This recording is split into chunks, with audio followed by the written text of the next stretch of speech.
Bueno, tenemos hoy el enorme placer de recibir en este ciclo de, eh, de charlas, de un curso de actualización sobre las tradiciones políticas argentinas a 40 años de la recuperación democrática, a Ricardo Martínez Mazzola, que es licenciado en Sociología, magíster en Investigación en Ciencias Sociales y doctor en Historia por la Universidad de Buenos Aires. Es investigador independiente del CONICET con sede en la Escuela Interdisciplinaria de Altos Estudios Sociales de la Universidad Nacional de San Martín y profesor adjunto de la Facultad de Filosofía y Letras de la Universidad de Buenos Aires. Forma parte del Centro de Historia Intelectual de la Universidad Nacional de Quilmes. Ha dictado cursos de grado y posgrado en la Universidad de Buenos Aires, la UNSAM Quilmes y la Universidad Nacional de La Plata. Es coordinador de la red de estudios sobre el tema con, con el que va a dinamizar este curso, que es el socialismo argentino, RESA, y sus líneas de investigación son la historia intelectual y la historia política, habiendo publicado numerosos trabajos en los que aborda las transformaciones de la historia de la tradición socialista y del movimiento socialista argentino. Así que bueno, muchísimas gracias, Ricardo, te escuchamos con enorme atención. Gracias por la invitación de la SAI. Bueno, quisiera empezar esta charla, digamos, explicando un poco el título que ante los pedidos de los organizadores propuse para la intervención, ¿no? Esta cuestión de partido obrero a educador de las masas, ¿no? Y empiezo por lo de partido obrero. Bueno, ya con eso marca, por un lado, un recorte de periodo. Yo no incluyo en la presentación, y yo no he trabajado específicamente sobre los primeros momentos del socialismo argentino, las primeras recepciones del socialismo argentino. No he trabajado sobre el socialismo romántico, como lo llama Horacio Tarcus en algunos libros recientes, ¿no? Uno diría, no he trabajado sobre ese momento en el cual la referencia al socialismo no implicaba una posición clasista o una referencia a la clase obrera, por lo menos no específicamente. Y esta referencia, vuelvo con lo del Partido Obrero, marca una particularidad que tenía el Partido Socialista frente a los otros actores políticos de fin de siglo, ¿no? La idea de presentarse, es más, lo usaban casi indistintamente como Partido Socialista y Partido Obrero, la voluntad de no hablar en nombre de toda la sociedad, sino hablar en nombre de una parte, ¿no? Uno podría decir, esta es una particularidad. De hecho, después esto se va a ir modificando, y parte de mi argumento va a ir en esa dirección. Y esto parecía claramente, explícitamente en las primeras intervenciones, en el manifiesto electoral con los que ellos se presentan a los comicios en 1896, dicen: fundamentalmente distinto a los otros partidos, el Partido Socialista Obrero no dice luchar por puro patriotismo, sino por sus intereses legítimos. No pretende representar los intereses de todo el mundo, sino los del pueblo trabajador contra la clase capitalista, opresora y parásita, ¿no? Entonces aparece esta idea de que es un partido que habla en nombre de una parte, ¿no? Y de hecho van a ser muy críticos de los discursos, llamémosle, universalistas, ¿no? La idea, para decirlo de una forma casi, en el primer momento, quien dice pueblo, y sobre todo quien habla en nombre del interés general, para ellos pretende engañar. O sea, nadie puede hablar en nombre del interés general, porque uno podría decir, no existía, sostenían claramente, no existía el interés general, ¿no?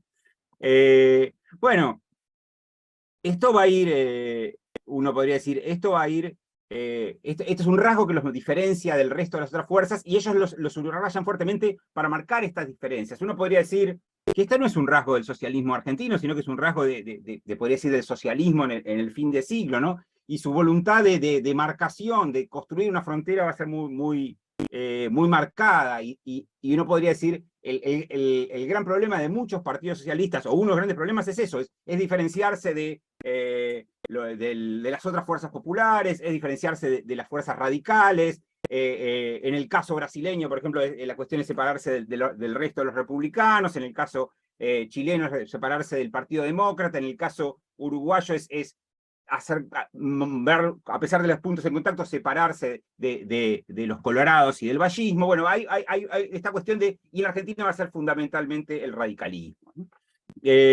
Ahora, Y esta separación se hace en nombre de hablar en nombre de la clase obrera, ¿no? De ser un partido de clase, ¿no?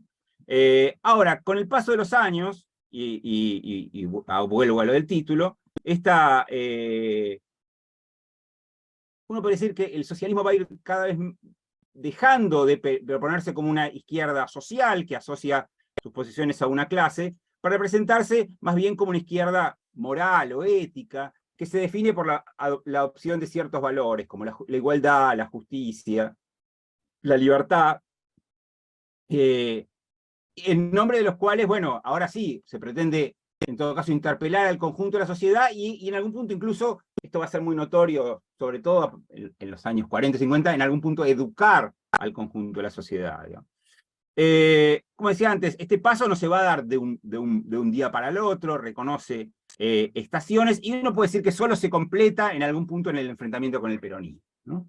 Momento en el cual uno podría decir esta adscripción de clases se desdibuja prácticamente totalmente, e incluso por momentos se desdibuja el componente igualitarista que diferenciaría el socialismo del liberalismo, ¿no? Y esta referencia al partido como educador va a estar muy claramente pensada, sobre todo por el más importante intelectual socialista de esos años, que es Americo Gioldi, que va a, se podría decir, a pensar la política como pedagogía, ¿no? Entonces, aparecen varios sus textos. Bueno, no casual, sobre esto voy a volver, que Gioldi era él mismo un maestro, ¿no? Un maestro en el sentido profesional, o sea, no era un intelectual universitario, sino que se había formado en la escuela normal, ¿no? Bueno, uno puede decir que esto marcaría en algún punto, si tomamos el título, el final del recorrido estaría puesto en los años 50, ¿no? En los primeros 50, donde uno puede decir al menos ese primer socialismo se disgrega, pero voy a tratar de todos modos, decir algo sobre las derivas posteriores de la tradición socialista. Uno puede decir hasta hoy, o al menos hasta los años 80 y 90, ¿no? Pero bueno, entrando en tema, entonces, hablando de los primeros pasos del socialismo, uno puede decir que,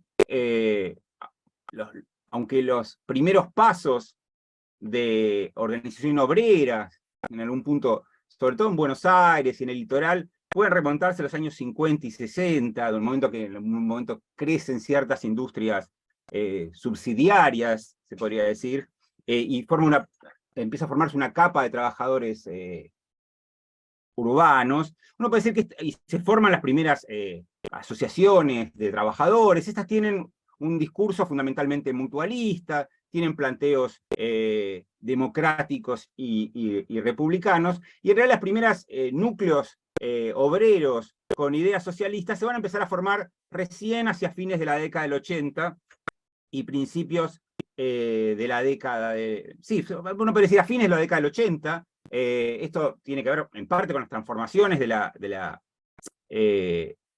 economía y de la sociedad argentina en la década del 80. Uno podría decir un proceso de crecimiento económico acelerado, ciertas transformaciones que hacen que se puede decir los núcleos de trabajadores sean más grandes. Un papel fundamental lo van a tener los ferroviarios, que van a llevar adelante algunas de las primeras grandes huelgas. Y uno puede decir que hacia fines de la década del 80 y comienzo de la década del 90, bueno, se van a formar las primeras agrupaciones socialistas, y estas agrupaciones socialistas van a impulsar la creación de la primera federación de trabajadores. En realidad uno de los hechos interesantes es que esta creación de la primera federación obrera en la Argentina está totalmente vinculada con el movimiento socialista internacional. En realidad es casi como un subproducto de la participación de delegados argentinos en el Congreso de París de 1889. Bueno, es sabido, en el 89 es el centenario de la Revolución. En París se realiza una exposición internacional, tan importante es que surge la Torre Eiffel, digamos, se construye para eso. Es más, se construye para eso incluso pensando que se podía desarmar después. Y bueno, y hay miles de eventos asociados a estos grandes acontecimientos de fines del siglo XIX y principios del siglo XX, que eran estas exposiciones internacionales. Hay congresos de los más diversos, y hay dos congresos socialistas. Dos porque los socialistas, hay diferentes grupos socialistas franceses, cada uno invita a partidos o agrupamientos afines, digamos, se podría decir, y bueno, en uno de esos encuentros, en el cual están representados los socialistas argentinos, se decide, bueno, un hecho no menor, se decide crear la Segunda Internacional, y de hecho es ahí donde van a ser la Segunda Internacional, esta agrupación de partidos socialistas, y se decide realizar la primera agitación socialista a nivel mundial, que es una agitación por la jornada de 8 horas que va a tener lugar el 1 de mayo del 90, ¿no? Como decía antes, los argentinos están representados de dos formas. Por un lado, los socialistas argentinos, los primeros núcleos estaban agrupados por colectividades. Hay un club, se podría decir, no necesariamente socialista, pero republicano y progresista alemán, que se llamaba Forwards, que le pide a August Bebel, que es el líder del socialismo alemán, que los represente en el Congreso, y los socialistas franceses le piden a Alejo Peyret, que era un viejo socialista de las generaciones anteriores, de estos socialistas románticos, pero que en ese momento era un funcionario del Estado argentino y estaba representando al Estado argentino en este Congreso, que también los represente. En todo caso, lo importante, digo, para no irme a mucho detalle, es que en ese Congreso, como decía antes, se convoca a estos actos del 1 de mayo del 90, y el Borwards se hace cargo de organizarlos en Buenos Aires. Bueno, estos actos tienen lugar en mayo del 90, participan en algunos núcleos socialistas, algunos núcleos anarquistas que también existían, núcleos obreros, pero además se decide formar una asociación, establecer una federación de trabajadores, o sea, establecer un vínculo más permanente, y se decide también publicar un periódico, ¿no? La Federación de los Trabajadores, la primera federación obrera de la Argentina, empieza a funcionar a fines de 1890 y comienzos de 1891, y en ese mismo tiempo empieza a publicarse este periódico, que es el órgano de la federación, que se va a llamar El Obrero, ¿no? Y este periódico tiene un papel importante, porque es la primera publicación que intenta analizar la realidad argentina en clave, podríamos decir, socialista marxista, ¿no? Lo que va a tratar este periódico, va a plantear una interpretación de la situación argentina, y es una situación argentina bastante particular, la situación argentina de 1890, 1891, digamos, en clave de clases, ¿no? En clave de análisis de clase, y esto va a derivar en una mirada relativamente favorable para el radicalismo, o para el naciente radicalismo, y especialmente hacia Alem, hacia el líder de este radicalismo, por considerarlo que era una fuerza que representaba a la pequeña burguesía, un sector al cual se veía como punta de lanza de las fuerzas modernizadoras opuestas a los terratenientes que se agrupaban en el PAN, ¿no? Entonces, en este primer momento, estos grupos socialistas, y sobre todo el Alemán, van a tener una mirada relativamente favorable sobre el radicalismo. Vamos a ver que esto va a cambiar después, ¿no? Bueno, esta federación y lo mismo el periódico desaparecen a fines de 1892. Esto tiene que ver con, podríamos decir, con cierta tensión que no es propia del socialismo argentino, sino del socialismo a nivel mundial, entre aquellos que proponen privilegiar la acción gremial y aquellos que proponen privilegiar la acción política. Y los que proponen privilegiar la acción política, además en un contexto tan difícil como es el de los primeros años 90, contexto de crisis económica, digamos, piensan en la necesidad de construir un partido, se podría decir. Bueno, los que sostienen la necesidad de crear un partido crean primero una agrupación socialista, después un centro socialista, y en abril del 94 empiezan a publicar La Vanguardia. La Vanguardia va a ser, bueno, en algún punto durante toda la historia del socialismo, el órgano del socialismo, y es importante marcar que en realidad va a ser como un impulsor de la creación de este partido socialista, ¿no? Ya desde el primer momento que aparece La Vanguardia, aparece una figura que en realidad no había estado en estos momentos anteriores, de la figura de un joven médico nativo, podríamos decir, porque la mayor parte de estos dirigentes del primer socialismo eran extranjeros, que es Juan B. Justo, ¿no? Y bueno, La Vanguardia va a ir impulsando que estos núcleos socialistas, los clubes socialistas, los diferentes, bueno, como decía antes, estos núcleos se vayan agrupando y construyan un partido. Este partido se va a crear bastante pronto, en el propio 1894, con el nombre de Partido Socialista Obrero Internacional. En el año 95 pasa, y uno puede decir ahí ya hay tiene que haber cierta prédica, sobre todo de Justo, en favor de la nacionalización, podríamos decir, a llamarse Partido Socialista Obrero Argentino. El nombre mismo marca la influencia de los españoles, que hasta hoy se siguen llamando Partido Socialista Obrero Español. Bueno, era el Partido Socialista Obrero Argentino.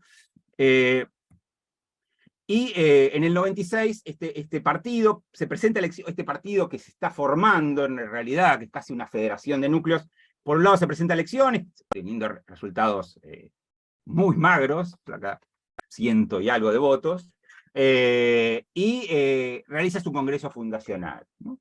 Y este congreso fundacional, que tiene lugar en junio del 96, es importante porque produce algunos resultados que visto el lugar que tenía La Vanguardia y el lugar que tenía Justo, pueden ser inicialmente vistos como sorpresivos, porque uno puede decir, Justo sobre todo, y La Vanguardia, que habían sido los impulsores de la fundación del partido, en realidad en algún punto son derrotados en varias de las cuestiones clave.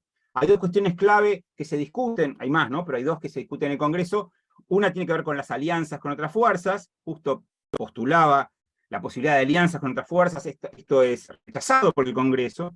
Y también postulaba que la acción socialista tenía como horizonte, se podría decir, postulaba la posibilidad de avanzar al socialismo en forma democrática, o por la vía electoral, y esto es rechazado por el Congreso, que más bien postula que la vía electoral es un espacio para acumular fuerzas, para después practicar con éxito otro tipo de vías para el acceso al poder. La voz cantante de esta oposición a Justo es un jovencísimo José Ingeniero, que en ese momento tiene 19 años. Sin embargo, Justo derrotado, de hecho no acepta cargos en la dirección posterior a este Congreso. Sin embargo sigue controlando La Vanguardia, y a partir de La Vanguardia va a lograr imponer sus posiciones, y en el segundo Congreso, que tiene lugar en el 98, va a lograr que se revisen estos dos puntos. Por un lado, se va a enfatizar la vía, se podría llamar, electoral para la construcción política, la vía electoral, parlamentaria, legal, podemos decir, y por otro, se van a autorizar las alianzas. Y sin embargo, y sobre esto me voy a detener un poco, o va a ser el punto de partida de lo que voy a enseñar después, durante décadas, es más, hasta después de la muerte de Justo, el Partido Socialista no va a establecer ninguna alianza. No va a avanzar en alianzas políticas. Y uno podría preguntarse por qué esto es así, ¿no? Y para entenderlo, por lo menos yo lo veo de este modo, esto se relaciona con la forma en que los socialistas, y en primer lugar Justo, que era, podría decir, el principal líder político y también el principal teórico, podríamos decir, de este partido, pensaban el vínculo entre sociedad y política, podríamos decir, ¿no? Y uno puede decir que en Justo se mantenía el vínculo entre política y sociedad, que también había estado en Laleman, que podría ser el teórico de ese primer momento, los primeros 90, del obrero. También apareció un elemento que era compartido, que era la idea de que el principal adversario, el principal enemigo en la lucha por el socialismo eran los terratenientes, cosa que no es obvia en un movimiento socialista, digamos. Pero Justo le agregaba a este clivaje social, podríamos decir, un clivaje político, que distinguía entre las fuerzas políticas orgánicas, en el sentido de que eran fuerzas políticas que respondían a intereses de clase, y aquellas que no, que eran puras fuerzas personales, o puras fuerzas artificiales, uno puede decir, a las que asociaba con lo que llamaba política criolla, puras fuerzas personalistas, ¿no? Bueno, uno podría decir, el eje social era el decisivo, ¿no? O sea, las fuerzas políticas debían corresponderse con las fuerzas sociales, pero en tanto esto no sucediera, en tanto todos los partidos fueran casi puras agrupaciones personales, había que luchar contra todo aquello que obstaculizar este camino de clarificación, ¿no? Y en este lugar no había, y esta es una de las grandes diferencias, no había un lugar para el radicalismo, no había lugar para una alianza para el radicalismo, porque para Justo, el radicalismo no era una fuerza pequeño burguesa, ¿no? El radicalismo no era la fuerza que representaba ciertos intereses relativamente progresivos, como lo era para el alemán, sino que era una fuerza más de la política criolla, era una bandería más, ¿no? Digamos. Y entonces uno puede decir que este rechazo en todo de las fuerzas de los actores políticos de la época, y la idea de que el socialismo era el único partido económico y de ideas, va a tener como consecuencia una caracterización ambiciosa y al mismo tiempo, podemos decir, bastante sectaria, del papel que el partido se asignaba en la construcción del sistema político futuro, ¿no? O sea, la idea era que el Partido Socialista no solo representaba intereses socialistas, no solo representaba a los trabajadores, sino que además era la fuerza que llevaría a la construcción de un verdadero sistema democrático, ¿no? Cuando todos los demás actores eran puras agrupaciones personales. Y una expresión de esto se va a dar tal vez en la polémica más famosa que va a tener este primer socialismo, que es la polémica que va a establecer Justo con el teórico socialista, positivista italiano que es Enrico Ferri. Voy a pasar muy rápido porque va por otro lado, pero Ferri viene a Argentina y sostiene que por no haber industria en la Argentina no hay proletariado. Y que por no haber proletariado, en realidad en la Argentina no puede haber un partido socialista, y que el que se llamaba Partido Socialista era en realidad un partido obrero en lo económico, o sea, un partido de defensa de los intereses corporativos de la pequeña clase obrera industrial, y un partido radical en lo político. Y en realidad lo que estaba diciendo Ferri es, el Partido Socialista debe asumirse como un partido radical. En realidad lo único que van a estar de acuerdo Ferri justo es que en la Argentina no hay un partido radical, porque la UCR no es un partido radical, en el sentido como uno y otro pensaban, o sea, una fuerza liberal, democrática, a favor de, no sé, las libertades municipales, opuesta al peso de la iglesia en la política, ven a los radicales como clericales, ven a los radicales como contrarios a las libertades municipales, etcétera, etcétera. Si se quiere, ese es el punto de acuerdo. Entonces, como no hay un partido radical, que dice Ferri, el socialismo debiera convertirse en un partido radical, ¿no? Bueno, la respuesta justo va a pasar, y esto es lo más conocido, por cuestionar el determinismo tecnologicista de Ferri, ¿no? Y para eso va a citar el Capital, etcétera, etcétera. Pero además, y esto es lo que más me interesa, es por rechazar esta distinción entre partido obrero y partido socialista, ¿no? Y rechazar esta idea de que el socialismo debe convertirse en una fuerza radical.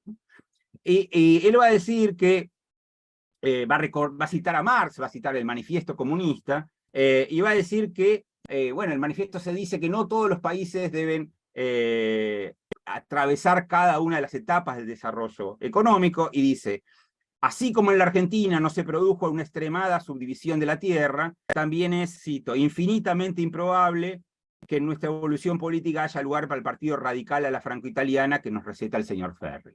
Entonces, ¿qué dice Justo? Lejos de lamentarnos por la falta de un partido radical a la europea, o de intentar convertir al socialismo en un partido radical a la europea, y en realidad, por lo que uno encuentra, no es solo Ferri con quien está discutiendo, sino con cierto sector del socialismo. Uno podría pensar en el propio Palacios, en Manuel Ugarte, que tienen la idea de que el socialismo debe convertirse más bien en un partido democrático radical, digamos. Frente a eso, el socialismo debe llevar a su madurez, dice, a los pocos radicales doctrinarios que hay en la Argentina. O sea, como diciendo, no, los radicales tienen que estar en nuestras filas, haciéndole sentir que su puesto, como diciendo, haciéndole sentir que su puesto está en nuestras filas. Digo. Es el socialismo quien, esto un poco lo va a decir Aricó, ¿no? Leyendo a Justo, quien, dada la inexistencia de fuerzas políticas orgánicas, tiene que tomar a su cargo las tareas democratizadoras del inexistente reformismo pequeño burgués. Aricó va a decir, hay una idea de que el socialismo debe hegemonizar esas tareas, dedicar su esfuerzo a la política agraria, enrolar a los trabajadores del campo y acelerar la estructura, perdón, la evolución económico-técnica del país. Entonces, para Justo, digo esto y sigo por otro, más con la historia, la transformación democrática implicaba una alianza social. Fundamentalmente, Justo piensa en una alianza entre proletarios y chacareros, ¿no? Uno podría decir, para justo digamos, no me voy a meter mucho en esto, pero justo dice, en la Argentina la política agraria es más importante que la política urbana. Dice esto, se va a vivir 3 años a Junín, escribe el programa socialista del campo, y plantea esta centralidad de esta alianza, y entonces es en esa clave que Justo y los socialistas van a saludar el grito de Alcorta, van a apoyar la fundación de la Federación Agraria, y de hecho algunos dirigentes socialistas van a tener un papel en ello, aunque después muy pronto se van a ver bastante desencantados con ello, ¿no? Ahora, esta alianza social que ellos están pensando, y justo admira muchísimo, por ejemplo, a los socialistas australianos, ¿no? que dice, bueno, el primer gobierno socialista del mundo es un partido de alianza laborista agraria, digamos, pero uno puede decir, pero para justo esto no se hace una alianza esto no implica una alianza política, esta alianza social no implica una alianza política, en algún punto porque no hay una fuerza, por lo menos justo no ve, y los socialistas no ven una fuerza equivalente, o una fuerza con la cual pudieran aliarse, ni siquiera una fuerza burguesa progresista, ¿no? Sino que en algún punto es el mismo socialismo que debe cumplir el papel de partido socialista y partido demócrata reformista, ¿no? Entonces uno puede decir, esta idea de una doble tarea socialista reafirma, al darle, podemos decir, sostén teórico, la situación se podría decir, de orgullosa soledad o de sectarismo del socialismo, que se encierra frente a las voces que, fuera de las propias filas, pero también adentro, postulan la posibilidad de una alianza opositora. Por ejemplo, en el 10 hay ciertos sectores que, por ejemplo, de Tomaso, el propio Palacios, que piensan que es posible acercarse a sectores de la UCR, sobre todo a Molina, es posible acercarse a los cívicos. Bueno, uno podría decir, el partido rechaza esto. De hecho, por ejemplo, hay un acto en el cual Palacios es silbado por la militancia, etcétera, etcétera. Entonces, más bien, aparece la idea de, la consigna va a aparecer después, pero solos contra todos, ¿no? Y es un poco el espíritu de los socialistas, ¿no? Y esto se va a acentuar, o en todo caso, sobre todo con respecto al radicalismo, se va a acentuar después de la sanción de la ley Sáenz Peña. Y esto va a tener que ver con los efectos de esta ley, que en algún punto benefician a ambas fuerzas. Por supuesto, benefician mucho más a los radicales, que se convierten en el partido central del sistema político argentino, pero también a los socialistas, que de ser una pequeña fuerza que solo había tenido un diputado en base a la reforma electoral de 1902, y después lo había perdido, ahora tiene una representación parlamentaria relevante, son una fuerza política importante en el segundo distrito más importante del país, y aquí en el que está el sistema político, de donde está la sede del poder político, que es la ciudad de Buenos Aires. Y entonces, en algún punto, entre 1912 y 1943, bueno, salvo cuando los radicales no van al comicio, las elecciones en Buenos Aires, en la capital federal, van a ser siempre competencias entre radicales y socialistas. Bueno, al punto que todavía en el 42, o sea, la última elección antes del triunfo del peronismo, la gana el socialismo, ¿no? Entonces uno puede decir, acá hay un elemento que refuerza todavía más su enfrentamiento con los radicales, y todavía se va a acentuar más cuando, después de la reforma de la Carta Orgánica porteña en el 17, la política municipal de Buenos Aires también sea básicamente un enfrentamiento entre radicales y socialistas.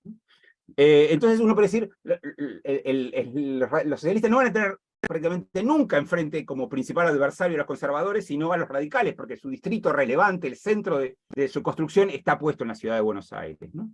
Entonces, uno puede decir, a lo largo de los años 10 y 20 se acentúa, se puede decir, este enfrentamiento con los radicales, y sin embargo, uno puede decir, frente a ciertas miradas que, por ejemplo, equiparan la posición del socialismo frente al radicalismo o al irigoyenismo, con la que va a tener después con el peronismo, que el socialismo nunca adopta una posición de oposición frontal al irigoyenismo, ¿no? Por ejemplo, es cierto que cuando el 12 de octubre del 16 los seguidores de Irigoyen desenganchan los caballos y tiran de ellos mismos la carroza presidencial, los socialistas responden entre indignados y burlones, y exacerbando su tradicional racionalismo, relacionan la acción con la barbarie caudillista del siglo XIX. Al día siguiente de la asunción de Irigoyen, La Vanguardia publica en primera página fragmento del Facundo, ¿no? Ahora, no son fragmentos referidos a Facundo, sino que son referidos a Rosas, o sea, la equiparación de irigoyenismo y rosismo ya está allí. Sin embargo, durante los primeros tiempos del nuevo gobierno, los socialistas no plantean una caracterización totalmente negativa, sino que, por un lado, se burlan de la indignación de las figuras del viejo régimen, que lamentaban el acceso de la indiada a la casa de gobierno. O sea, hay una cierta burla respecto al elitismo de los que lamentan los viejos buenos tiempos, y ellos dicen, bueno, no eran tan buenos esos tiempos. Y hay cierto reconocimiento de las expectativas que genera el nuevo gabinete, aunque también dicen burlonamente, se levanta hay muchas expectativas sobre este nuevo gabinete porque como los radicales no tienen programa, no se sabe qué van a hacer, ¿no? Digamos, esta cuestión del radicalismo como una fuerza no programática, los socialistas la plantean permanentemente, ¿no? Bueno, y en los primeros tiempos hay una evaluación ambigua, o en todo caso, digamos, no totalmente negativa de la acción de los primeros gobiernos radicales, por ejemplo, frente a los primeros conflictos obreros, y se sorprende que en algunos casos es represivo y en algunos casos es obrerista. Entonces van a decir, es un gobierno de fuerza y misericordia, ¿no? En momentos hay una beta obrerista y social, hay momentos una política duramente represiva. Esto va a cambiar después de la Semana Trágica, después de las represiones en la Patagonia. Los socialistas van a seguir mirando la política obrera y van a decir que en realidad están estos dos rostros, pero que hay uno que es el verdadero rostro del radicalismo es el represivo, el discurso obrerista es un mero maquillaje electoralista. Entonces uno puede decir la caracterización va volviéndose más negativa, y sin embargo, los socialistas, y esto de nuevo en comparación, saltando hacia adelante con lo que va a pasar con el peronismo, el socialismo nunca se va a sumar a la coalición antirigoyenista, ¿no? Esto tiene que ver con la propia espíritu de decisión de los socialistas, esta idea de que ellos son una fuerza diferente que todas, y finalmente, parafraseando como dicen hoy en día del Caño, de los trotskistas, los demás son todos lo mismo, ¿no? Entonces, bueno, ellos rechazan a los radicales, pero también rechazan a las fuerzas conservadoras, rechazan al radicalismo antipersonalista, no le creen tampoco al radicalismo antipersonalista, etc. Entonces, en realidad, la consecuencia de este doble bloqueo, digamos, frente a los irigoyenistas y frente a los antirigoyenistas, es convertir al Partido Socialista en una fuerza que, a pesar de contar con un caudal electoral y sobre todo una representación institucional relevante, en la mitad de los 20 los socialistas tienen muchos diputados, y además en un momento de cierto equilibrio de fuerzas en el Parlamento, los votos socialistas pueden inclinar un montón de votaciones en una dirección u otra, y sin embargo eso no se hace jugar, ¿no? Entonces va a ser una fuerza que tiene, en relación a ese peso institucional, poca relevancia en la dinámica del sistema político, ¿no? Uno puede decir que esto tiene que ver, y ha sido señalado, con ciertos rasgos del sistema político argentino, con el sistema presidencialista, con el peso del Senado, con la estructura federal del Estado, y de hecho son todos elementos que los socialistas van a cuestionar. Ustedes recuerdan, los socialistas eran parlamentaristas, planteaban la eliminación del Senado, y hasta por lo menos los años 20 se declaraban unitarios. Pero junto con estos elementos institucionales, también contribuye a restarle influencia a los socialistas la propia agenda política que ellos presentaban, que por un lado se centraba muy fuertemente en reformas sociales, en temas fiscales, temas que posibilitaban que en la mayoría de los casos se unieran en su contra los votos radicales y conservadores, que no estaban de acuerdo con muchas de las reformas que proponían. Y por otro lado, otra de las cuestiones es que los socialistas subestimaban la importancia de lo que ellos llamaban debates políticos entre comillas, y un poco burlonamente. Entonces ellos rechazaban, el interés no les interesaba, o tenían posiciones bastante particulares en temas como las intervenciones federales, los temas de los diplomas legislativos, que en realidad eran cuestiones que constituían el escenario en el que se dirimía la mayor parte de los conflictos políticos. Y ese aislamiento, esa escasa relevancia va a traer finalmente la división de las filas socialistas. Cuando surge un sector que, en algún punto rechazando ese papel pasivo, postula la necesidad de una política de poder, postula la necesidad de que el socialismo haga valer su peso.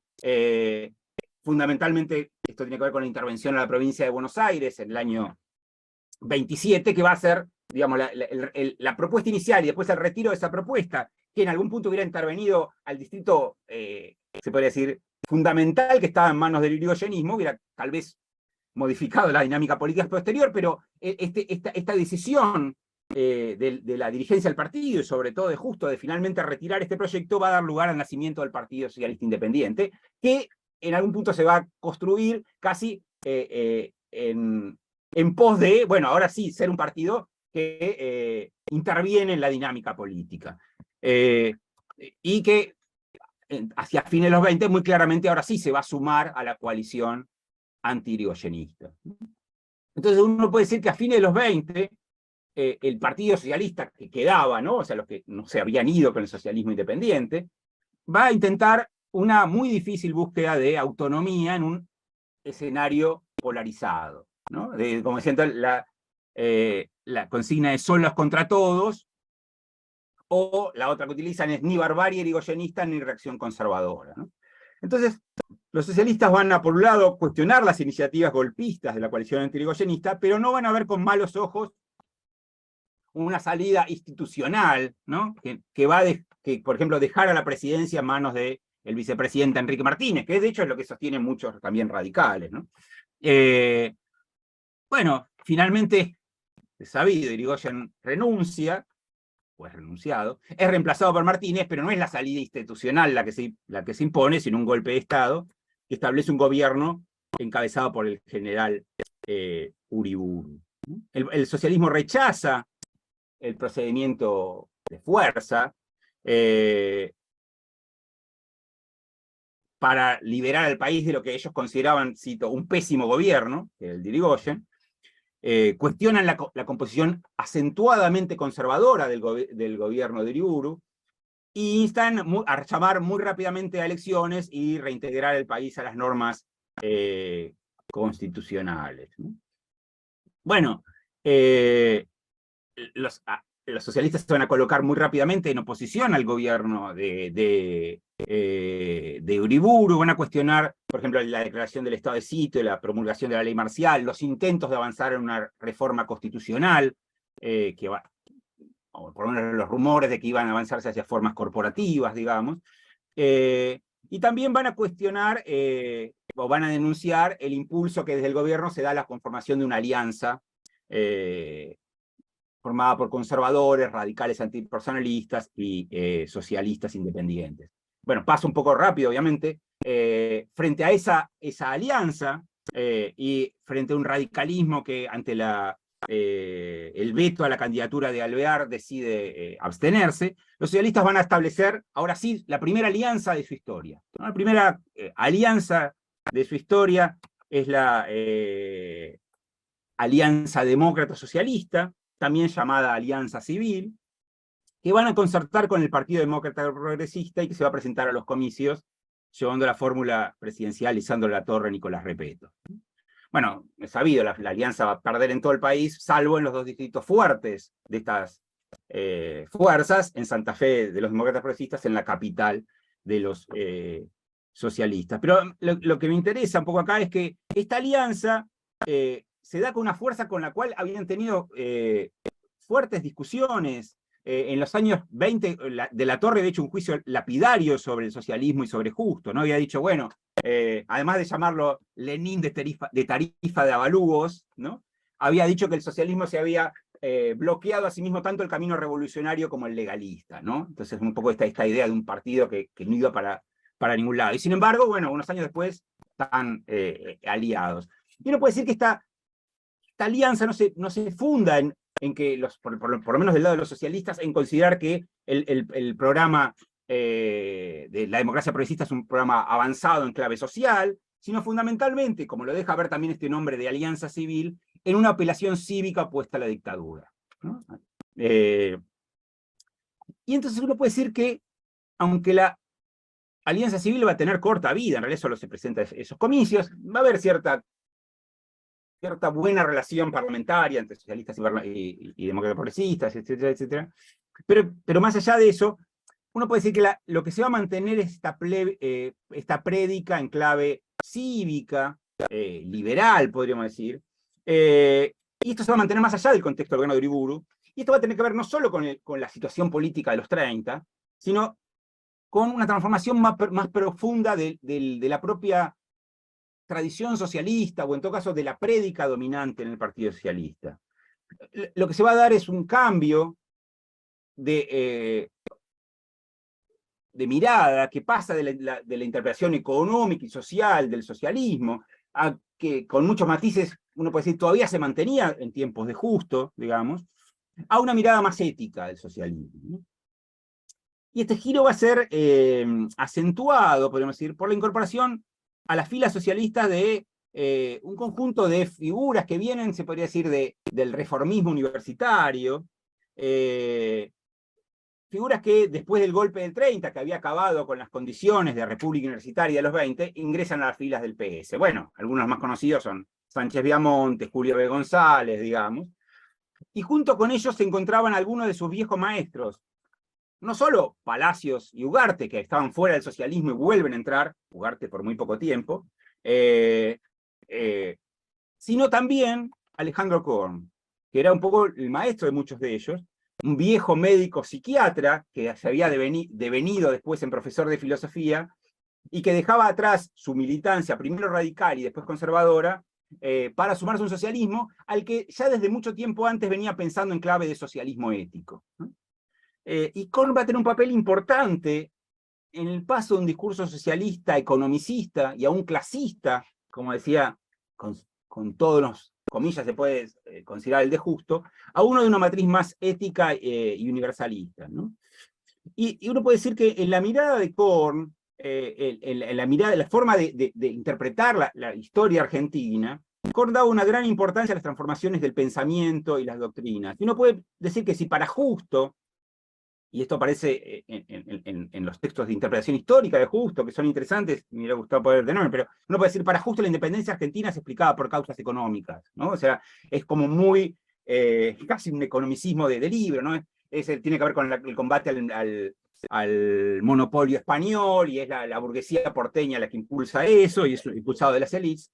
En cambio, en Korn, digamos, la clave estaba dada en el desarrollo de las ideas y el desarrollo de las ideas ilustradas, y su lectura de la historia argentina era una lectura para hacer una forma de la evolución filosófica nacional, en la cual hay una figura clave, que era la figura de Alberdi, que había dedicado su actividad intelectual a los problemas del país, y había dado nacimiento al credo filosófico, dice, al credo filosófico del pueblo argentino después de Caseros. O sea, en algún punto el pensamiento de la generación del 37 y el pensamiento de las generaciones posteriores estaba marcado por la figura de Alberdi, una figura cual además él leía en clave liberal, pero también positivista, ¿no?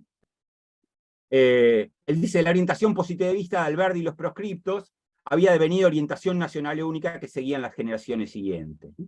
Y en esta clave, Korn consideraba que los distintos movimientos históricos y filosóficos tendían a agotarse, pero dejaban atrás de sí una serie de aportes que no podían, que impedían el regreso a una situación previa. Él dice, él está escribiendo los 30, y dice que en la crisis anterior, o sea, en la crisis del 90, había quedado de manifiesto las consecuencias las consecuencias de la exageración del ideal económico en un medio excesivamente individualista.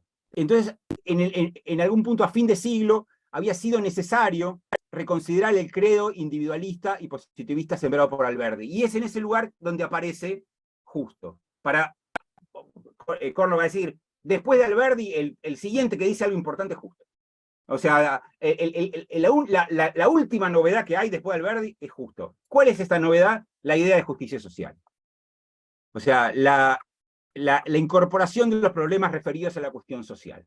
El socialismo trae esto y completa o continúa y profundiza, se puede decir, esta evolución de las ideas argentinas. En algún punto es una continuación y superación del ideal liberal, ¿no? Uno podría decir. Ahora, uno puede decir que en Korn esta lectura tiene un tono optimista, ¿no?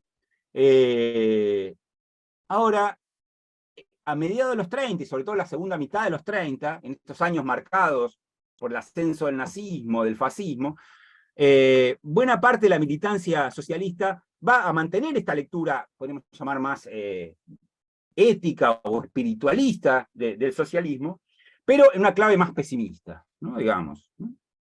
Y ahí la figura clave, voy a ver después, va a ser Guioldi, ¿no? Que en algún punto puede ser visto como un continuador de los planteos de Korn. De hecho, su mujer, Delfina Varela de Guioldi, era docente de la cátedra de Korn.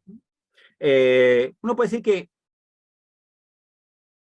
hacia fines de los años 30, los socialistas van a colocar en el centro de su prédica un discurso antifascista que va a anunciar que las amenazas que se ciernen sobre el país no son solo extranjeras, sino que la acción extranjera, fascista, se ve facilitada por la acción de los fascistas criollos, ¿no?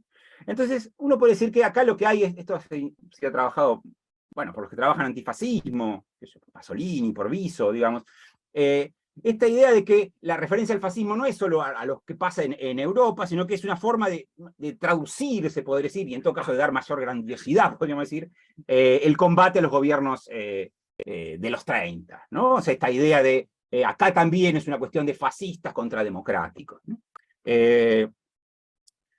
Y la acusación se dirige a esos gobiernos, pero fundamentalmente se dirige, la cuestión de fascistas, se dirige fundamentalmente a los nacionalistas, ¿no? A los militantes nacionalistas, subrayando que no eran verdaderamente tales, no eran verdaderamente nacionalistas, sino simples imitadores de modelos extranjeros como el italiano y el alemán, ¿no? Esto permite mantener lo que Viso ha llamado el carácter bifronte del antifascismo argentino. Una cara que subraya los aspectos internacionalistas, revolucionarios, anticapitalistas del combate al fascismo, la otra que proclama la necesidad de unir esa lucha a una tarea principalmente preservadora de la nacionalidad y defensa de la civilización, la modernidad y las instituciones democrático-liberales. Aparece esta idea de que, bueno, una cara revolucionaria y una cara, sabemos, de defensa de la tradición nacional, que cada vez más es identificada con la tradición liberal. O sea, y esta inserción del socialismo, podríamos decir, en la tradición liberal, o en esta idea de continuación y profundización de la tradición liberal, se va a ver fuertemente acentuada, como decía antes, en las intervenciones de Américo Guioldi, ¿no? Como decía antes, Guioldi era de origen humilde, no tenía formación universitaria, era profesor normal, iba a ser un verdadero intelectual de partido. Él se forma, diremos, desde los años 20 en la prensa socialista y publica, digamos, siempre en el marco del PS, ¿no? Y desde su afiliación, va a ir ocupando diferentes posiciones hasta alcanzar el lugar del principal referente intelectual del Partido Socialista. Bueno, Altamirano va a decir, Guioldi es el principal intelectual del antiperonismo, ¿no? Es decir, o sea, la cristalización de la mirada antiperonista va a estar en Guioldi. Bueno, uno puede decir que a lo largo de libros, folletos, artículos, Guioldi va a apelar a teorías idealistas de la historia, apelando para eso en Korn, pero también en Croce. De hecho, hay un libro de Croce que es La historia como hazaña de la libertad. Guioldi no imagina mucho, ya hay un libro que se llama La historia argentina como hazaña de la libertad.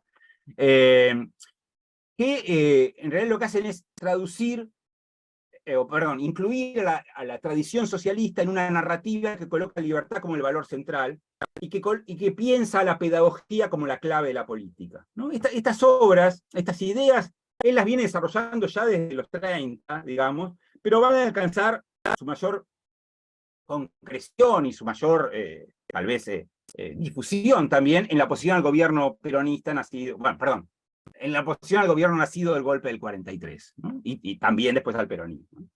Y uno puede decir, ahora, siendo un poquito a la historia más política, digamos, que, bueno, los socialistas, como buena parte de los opositores, tienen cierta expectativa cuando se da el golpe, ante una revolución que termina con el cuestionado gobierno de Castillo, pero muy pronto se colocan en franca oposición un gobierno que no parece estar muy dispuesto a dar un paso al costado y llamar a elecciones, y al que juzgan represivo. Y en particular, van a rechazar la presencia de figuras de un nacionalismo al que consideraban contrario a la verdadera tradición nacional, ¿no? Así, en diciembre del 43, momento en el cual la influencia de los nacionalistas se hace sentir a través, por ejemplo, de la implementación de la enseñanza religiosa en las escuelas, Guioldi publica un editorial en el cual se propone intervenir en la disputa sobre la tradición nacional, que es, uno podría decir, una forma de muy fuerte en esos días de participar en los combates políticos de la hora. Y Goeldi, voy a citar, él dice: si el nacionalismo es un principio adherido a las leyes, tendencias y pensamientos directrices de nuestro desenvolvimiento histórico, las doctrinas que exigen la entrega del hombre al Estado no son argentinas. Y para probarlo, él cita, esto no está ni en Rivadavia, ni en Echeverría, no está ni en la enciclopedia, ni en la ideología, ni en el romanticismo. Los fundamentos de la estadolatría, dice, no se encuentra tampoco en el positivismo, ya sea comtiano, spenceriano, ni en la reciente inflexión filosófica de resonancias kantianas, encabezada por Alejandro Korn. Mucho menos, dice, en el socialismo o el anarquismo. Entonces, el recorrido se cierra con un juicio concluyente. Cito: no hay nada, pues, argentino que explique la aberración de un nacionalismo totalitario, estadocéntrico y estadolátrico. Este es un nacionalismo simulado y de contrabando. No tiene más antecedentes que el fascismo italiano, el totalitarismo hitlerista y el corporativismo sindicalista de Franco. Por eso el pueblo argentino repudia semejante nacionalismo extraño a la sustancia argentina. Entonces, esta caracterización que asociaba a los nacionalistas al gobierno y al gobierno militar con el fascismo, no va a ser abandonada cuando la figura de Perón impulse una política que contemplaba muchas reivindicaciones sociales que el socialismo había sostenido por décadas. Por el contrario, el socialismo va a ver el obrerismo de Perón como un elemento que lo emparentaba con el fascismo.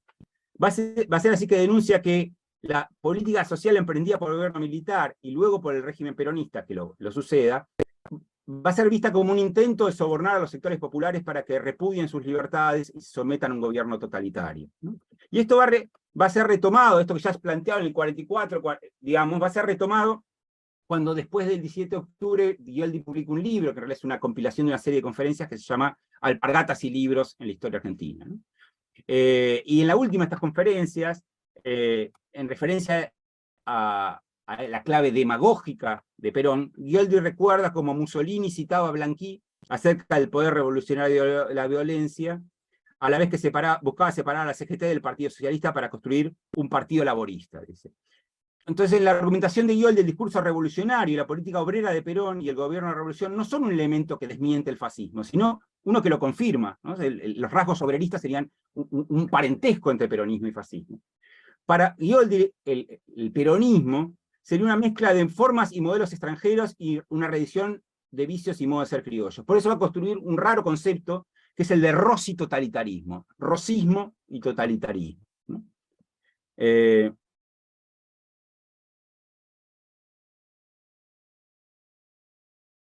Y ante la amenaza, estamos antes de las elecciones, ¿no? Ante la amenaza que supone el triunfo de Perón, Goeldi apela una vez más al ejemplo del pasado. Uno parece, tiene digamos, en el discurso de los socialistas, en el discurso de esos años en general, está muy presente la referencia al rosismo, está muy presente la referencia a la generación del 37, etc. No hay otro modo que el mismo empleado por los hombres del pasado para enfrentar las dificultades, dice, pensando, estudiando, afirmando y luchando. No nos debemos preguntar cuántos somos. Sabiéndonos poseedores de la verdad y la razón, no tenemos otra obligación moral que la de enfrentar las fuerzas del mal con todas las potencias del bien que seamos capaces de movilizar. Uno puede decir que esto es una forma doctrinaria, pero también parece casi un reconocimiento anticipado de la posible derrota, ¿no? Así, bueno, no nos tenemos que preguntar cuántos somos. Bueno, el planteo es menos político que pedagógico y moral. Y esta clave pedagógica y moral se va a ir acentuando en el discurso socialista, ¿no? Llevando a considerar que las mejoras obtenidas por los trabajadores son el precio de la sumisión al régimen totalitario. Y este concepto de totalitarismo, que remitía asociaba peronismo al nazismo y al fascismo, pero hacia fines de los 40 también al comunismo, que está presente en los primeros días, se va a ir profundizando, ¿no? Uno diría, en los primeros días decían, estamos en camino al totalitarismo, en el 54, 55, va a aparecer la idea de que el peronismo ha establecido un régimen totalitario, ¿no? Y eso emparentaba, podemos decir, con ciertos discursos atlantistas, con ciertas transformaciones del movimiento también socialista internacional, que ha colocado como su principal adversario, se podría decir, al comunismo y a la Unión Soviética, ¿no? Ahora, uno puede decir que esta caracterización del peronismo como régimen totalitario, que como decía antes, está presente en los primeros días, se va a ir profundizando. con la sanción de la Constitución del 49, los socialistas se abstienen en la Convención Constituyente y llaman a votar contra la reforma fascista de la Constitución, con boletas que dicen exactamente eso. Van a considerar que esto se agrava con la declaración del estado de guerra interno en septiembre del 51 y va a alcanzar su mayor expresión a partir del ciclo represivo que se abre en abril del 53, ¿no? Con el atentado en Plaza de Mayo, la quema de la Casa del Pueblo, etcétera, etcétera. Y va a ser a partir de este momento, no puede ser a partir de fines del 53, comienzo del 54, que los socialistas van a extraer del concepto de totalitarismo sus consecuencias más extremas. En primer lugar, que este no puede ser combatido por la vía electoral, lo que lleva al abandono de los comicios y la adopción de una inédita política de abstención. Por ejemplo, los socialistas no se van a presentar a las elecciones del 54. Y van a llamar al resto de la oposición a hacer lo mismo, ¿no? Y no, se puede decir, no avalar el fraude con su participación, ¿no? En segundo lugar, lo que va a ser más novedoso y contrario a la tradición socialista, la idea de que el reemplazo del régimen socialista solo podía darse por la vía armada y que en ella tendrían un papel importante los militares, ¿no? Bueno, después de la caída de Perón, en septiembre del 55, esta mirada antitotalitaria apareció en un momento sancionada por el triunfo, ¿no? Y Repetto, Ghioldi, la dirección van a buscar aprovechar este éxito, es decir, bueno, teníamos razón, para reforzar su lugar dentro del espacio antiperonista. Van a presentarse como los más consistentes luchadores contra el peronismo, y van a destacar van a insistir en la necesidad de continuar con esa prédica. Uno puede decir un discurso de esto no terminó, hay que estar vigilantes, ¿no? Bueno, está por supuesto el famoso discurso de la leche de la clemencia después de los fusilamientos del 56, ¿no? Y también van a apelar a este discurso para reforzar su liderazgo dentro del Partido Socialista, cuestionando a los jóvenes y a otros opositores internos que empiezan a considerar, o la dirección empieza a considerar, que no tienen suficiente celo en el combate por la libertad, y que en el extremo los van a empezar a acusar de comunizantes, ¿no? Los jóvenes, aquellos que, uno puede decir, cuestionan demasiado a la Revolución Libertadora, aquellos que piensan que hay que tener otra política hacia el peronismo, ¿no? Ahora, pronto se ve que el discurso antitotalitario ya no puede cumplir estas funciones de marcación identitaria y de unificación interna que había cumplido los años peronistas, en los cuales había permitido que cualquier diferencia interna sea colocada en un segundo plano, e incluso aquellos que cuestionaban ser acusados de filoperonistas o de filocomunistas, etc. Por ejemplo, el caso de Julio B. González, por ejemplo. Entonces, aunque Ghioldi y otros dirigentes, bueno, Repetto, que sigue siendo el principal dirigente del partido, aunque está cerca de los 90 años, ¿no? O sea, Ghioldi es la principal figura intelectual, pero el líder político, al menos formalmente, es Nicolás Repetto, van a insistir con esta mirada. Pronto se empiezan a oír voces que, con más vigor que el expresado en años anteriores, por ejemplo, en el momento de González,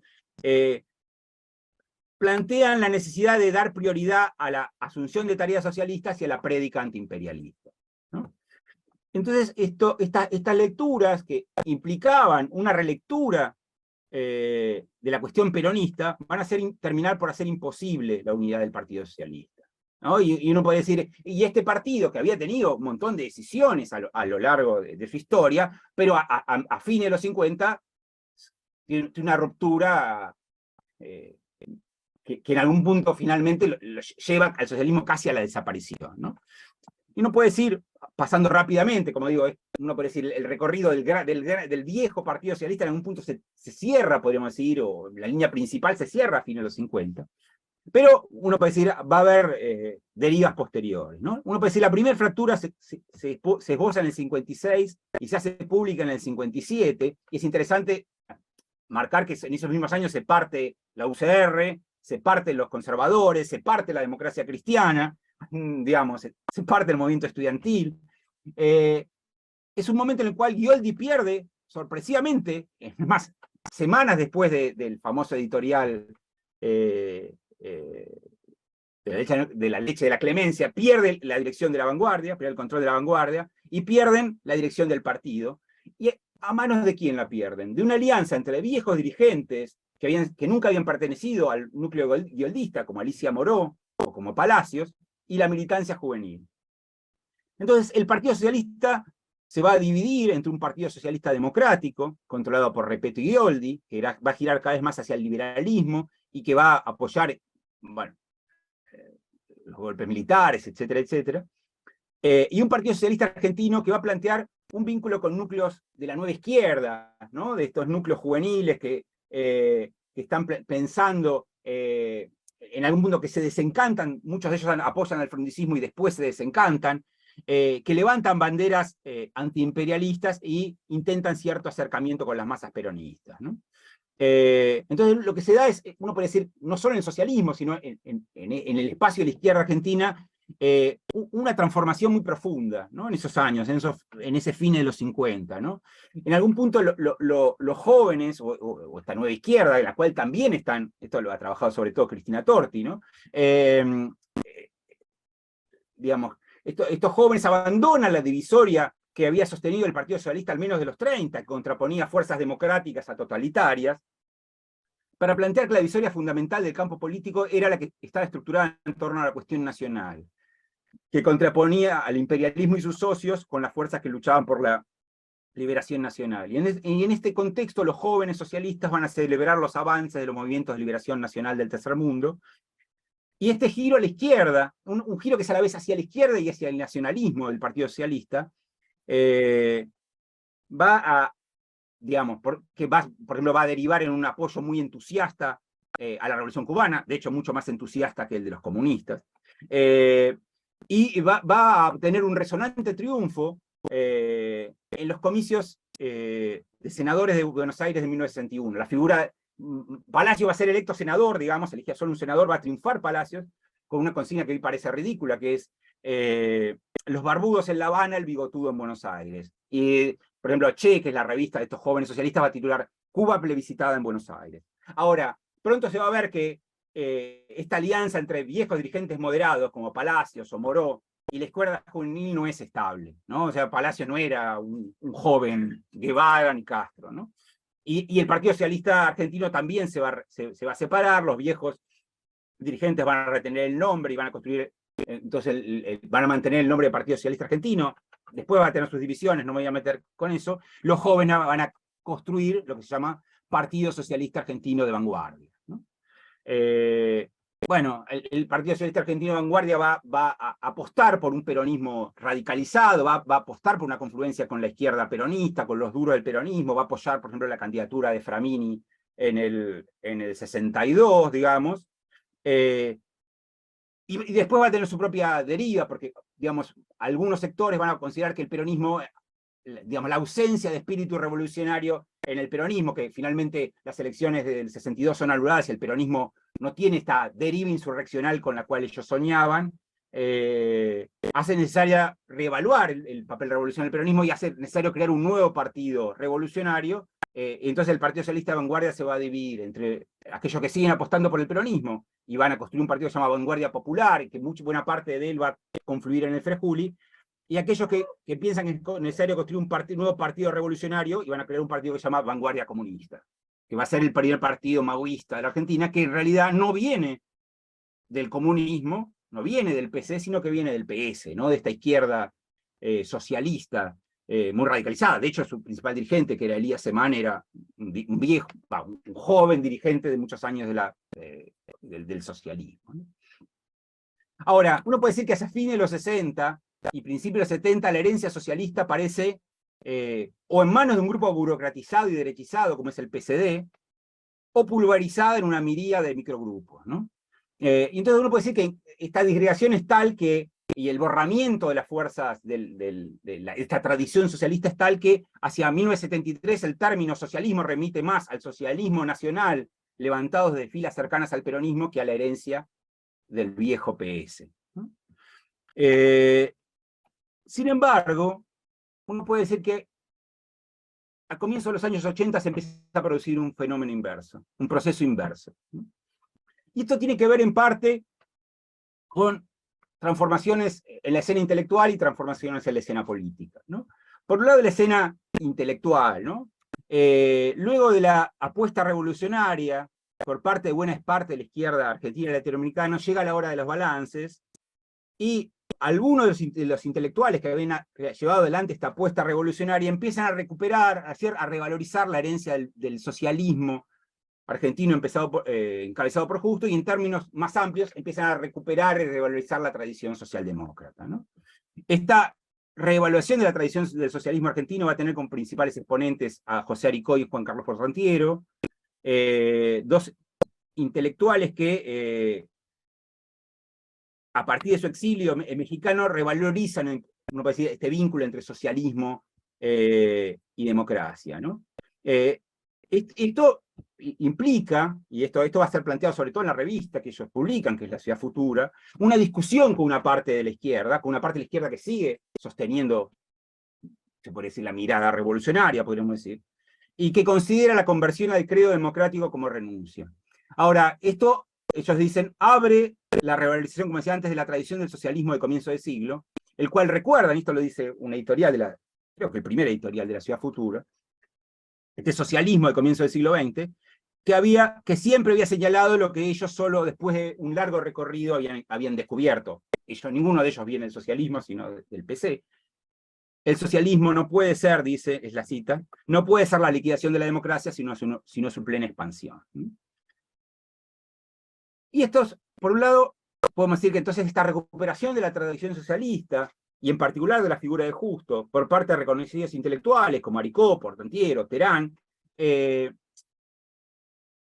que reinterpretan los orígenes del socialismo argentino para subrayar su vinculación y su importancia entre las tradiciones democráticas argentinas, van a abrir rumbos en la historiografía sobre el PS, digamos, y bueno, llevaría a esta mirada en la escena intelectual, historiográfica, etc. Ahora, esta empresa de recuperación del legado socialista argentino no se manifiesta solo en esa escena intelectual, sino que en algún punto confluye con transformaciones, ahora sí más en el escenario político. Uno puede decir que a fines de los 80 y comienzos de los 90, en momentos en los cuales la apuesta alfonsinista se mostraba en crisis, agotada, algunos de estos intelectuales, Aricó y Portantiero, se van a conectar con el proceso de refundación del Partido Socialista. De hecho, Portantiero va a ser candidato a diputado del socialismo. Bueno, Aricó no, porque fallece antes. Y en este proceso, este proceso de refundación del Partido Socialista, el papel decisivo lo tenían dos partidos políticos que, partiendo de orígenes muy diferentes, emprendían el camino de recuperar la identidad del antiguo PS para construir una fuerza de izquierda democrática, ¿no? Y en este camino, estos partidos habían experimentado, desde fines de los 70, principios de los 80, importantes cambios identitarios. Por un lado, tenemos al PSD. Un PSD que después de la muerte de Guioldi, y merced a dos procesos, por un lado un recambio generacional, y por otro lado el ingreso de núcleos de militantes provenientes de la Confederación Socialista Argentina, Bravo, Polino, por ejemplo, que sufre o experimenta un proceso de renovación ideológica que lo hace abandonar sus rasgos más conservadores. Por otro lado tenemos el Partido Socialista Popular, que en realidad es una fuerza nacida, en realidad tiene que ver con ciertas derivas del socialismo argentino, pero en realidad el núcleo principal es una fuerza nacida del mundo universitario, es una fuerza nacida del movimiento nacional reformista, una agrupación de estudiantes universitarios liderada por Esteves Boero, que pasa de la universidad primero al trabajo político en Rosario y después a la provincia de Santa Fe, y una fuerza que en los 80s matiza o disminuye los componentes más nacionalistas y populistas que habían informado su cultura política, y adopta un perfil más claramente socialdemócrata. Quien ha trabajado más esto es Fernando Suárez, digamos. Entonces puede decir que estos partidos, hacia fines de los 80, constituyen la Unidad Socialista, una alianza electoral que propone como un horizonte la unificación de las fuerzas socialistas dispersas y la refundación del Partido Socialista. Este camino de unificación es bastante largo, en él hay hitos victoriosos, como por ejemplo los triunfos electorales en Rosario, que el primero se da en el año 89, y bueno, para gobernar Rosario hasta creo que el 2019. Y hay frustraciones políticas, por ejemplo, como la de la Alianza, una coalición electoral de la cual la Unidad Socialista forma parte y que debe abandonar el gobierno en medio de una profunda crisis política, económica y social. Y de hecho, en la salida de la Alianza, casi que en momentos el socialismo, la Unidad Socialista se desdibuja bastante, porque uno debería decir, mientras buena parte del PSD se suma al ARI, el PSP permanece más tiempo en la Alianza, bueno, pero en todo caso, más allá de eso, finalmente, en junio del 2002, estos partidos se unifican y firman el acta de nacimiento del nuevo Partido Socialista, en el cual además hay un claro y cada vez más claro predominio del viejo PSP, ¿no? Pero bueno, esto llevaría a otro lado. Uno puede decir que el siglo XXI, y con esto voy terminando, va a traer nuevos triunfos, especialmente en Santa Fe, van a alcanzar la gobernación, en algún momento la candidatura de un socialista como Wiener va a tener casi un 20% de los votos, y nuevas desilusiones, ¿no? Uno puede decir la situación actual, la que hablábamos un poco incidentalmente al principio, ¿no? Desde dibujamiento del socialismo es bastante marcada, ¿no? Entonces, para terminar, ¿no? Uno puede decir que quisiera terminar con algunos de los interrogantes que marcan la historia de la tradición socialista y que en algún punto, algunos de ellos al menos, son relevantes para la situación actual y para pensar el día de hoy. Por un lado, la pregunta por el vínculo entre intelectuales y partido, que es un gran tema. Tal vez por eso, no solo por mis afinidades, en algún punto, esta historia del socialismo oscila entre la historia política y la historia intelectual, podríamos decir, ¿no?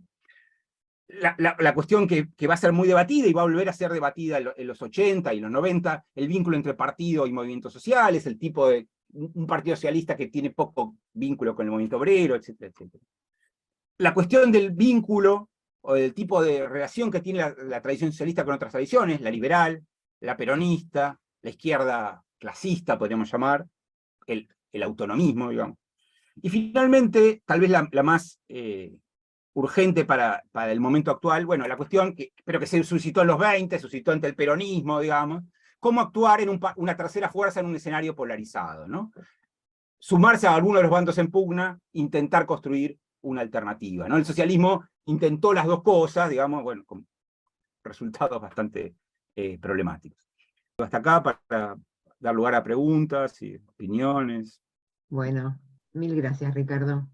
Damos entonces inicio al intercambio. Si quieren usar las manitos, los avisos para hacer algún orden. La idea es más o menos reunir dos o tres para que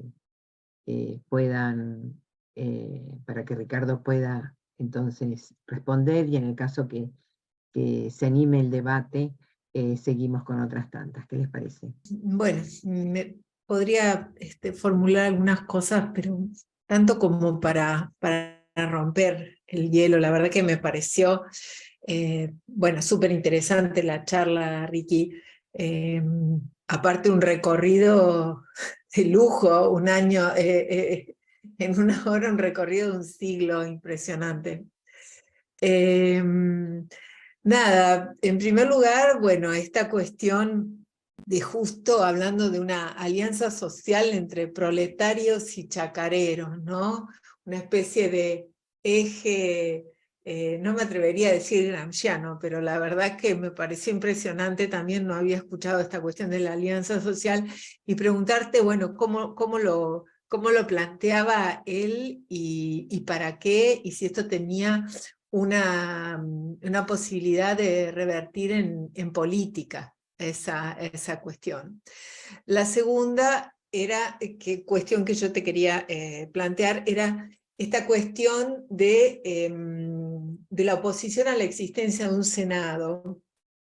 Y en tal sentido, cuánto de genuinamente democrático había eso, si vos podés hacer una evaluación, o cuánto de instrumental, en el sentido de que, bueno, no tenían representación en el conjunto de las provincias, y entonces, de pronto, este Senado nunca los iba a tener nunca iban a tener un representante en la Cámara, en el Senado Nacional. Y bueno, la otra cuestión así que se me ocurría pensar en general era lo que planteaste al final, y cuando vos decías, bueno, que no participaban, o que los debates en los que participaban no eran los debates en los que, en la época del irigoyenismo, ¿no? En los que participaban los partidos que podían jugar el juego, y en los que se definían las cuestiones políticas, o entre los que se definían las cuestiones políticas, y que ellos planteaban otras cuestiones. Me preguntaba realmente si era el problema, si era el problema del socialismo, o si es el problema que tienen en general los partidos políticos minoritarios en distintas épocas, que pueden, al mismo tiempo tienen una gran frustración, porque no pueden ganar los debates, pero al mismo tiempo pueden plantear esas cuestiones y esas posibilidades. Y por último, y ya con esto termino esta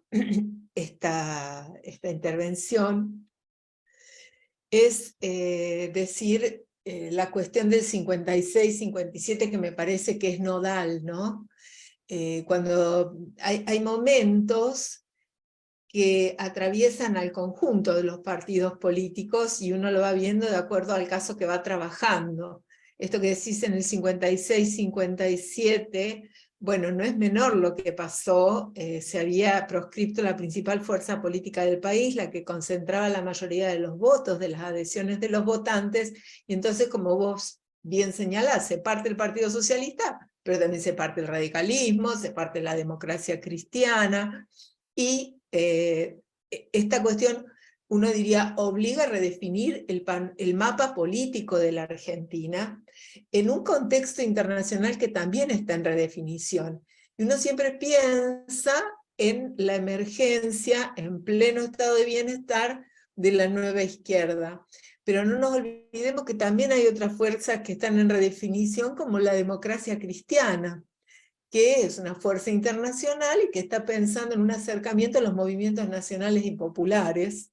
Entonces, hay todo un proceso que me parece que es clave, y esta última sí ya más que nada como comentario. Las otras tres eran preguntas, pero esta como un comentario más general, y de nuevo agradecerte la síntesis. Gracias. Buenas tardes, Ricardo, ¿qué tal? A todos y a todas. Bueno, no, un montón de cosas, pero voy a tratar de ordenar un poco lo que quiero decir y preguntar. Me parece interesante, muy interesante, que el tema de rescatar la Alianza Civil del 31, ¿no? Y este ejemplo de como primera instancia de por ahí de aproximación a la idea de una izquierda más moral que social, que probablemente, como decís vos, al menos hasta los 50 o con las decisiones difícilmente abandona el partido.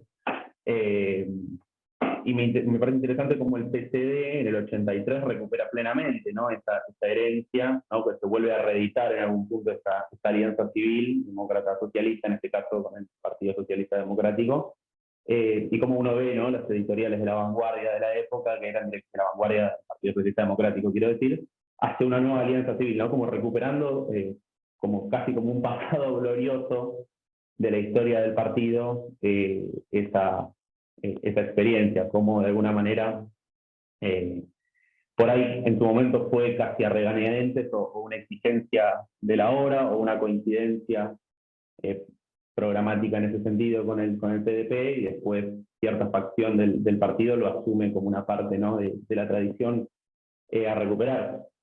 Y después, por ahí, retomando esta idea de la izquierda moral, que me parece muy, muy interesante, preguntar si en algún punto, ¿no? En esta reunificación que se da desde los 80, que es clara la tendencia, o al menos la voluntad, claramente desde el 83, tanto del Partido Socialista Popular como del Partido Socialista Democrático, de confluir, al menos en una opción electoral, después veremos si en un partido, si el PSP en algún punto no tiene que entregarse a esta idea de una izquierda moral, ¿no? Que había intentado por ahí plantear una idea de, exacerbar un poco más el nacionalismo, el antiimperialismo en su discurso, y me parece que en el 83 en algún punto tienen que hacer una especie de borrón y cuenta nueva, ¿no? Para volver a convocar al PCD en este caso para la unidad. Pienso porque en algún punto por ahí los dos partidos para mí quedan como entrampados en la dictadura